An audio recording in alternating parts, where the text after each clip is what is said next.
हूँ हल्का शेखपेट के अंदर मेरे सरगर्म कारकुन को और दीगर मेरे एक्टिव वर्कर्स को फोन नंबर धमकियां दी जा रही है। मैं तमाम से गुजारिश करता हूँ चाहे कांग्रेस हो या बीजेपी हो, और इंशाअल्लाह उनको बताऊंगा 2 तारीख के दिन शेखपेट के अंदर ऐसी पोलिंग करूंगा।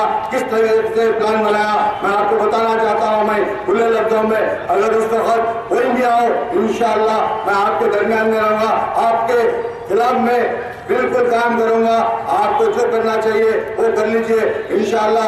आप तमाम हजरात देखते होंगे शेखपेट के अंदर मैं सुना मुझको धमकियां भी देने की कोशिश कर रहे। मेरी गाड़ी पे मैं अभी शेखपेट से आ रहा था, मैं गोलकुंडे से होते हुए मेरी गाड़ी को फॉलो करने की कोशिश करे। मैं डरने घबराने वाला नहीं। मैं 2019 के अंदर मैं आपका सदर था, उसी तरह से आज भी मैं चेतक में फिरता हूँ। मुझको डराने धमकाने की जरूरत नहीं है। मैं किसी से डरने वाला नहीं हूँ। मैं जमात का वर्कर हूँ, जमात किसी से डरने वाली नहीं। इंशाअल्लाह जो चेतक गाड़ियाँ जो बाइक गाड़ियाँ हैं वो गाड़ियों का मैं नंबर नोट करा इंशाअल्लाह।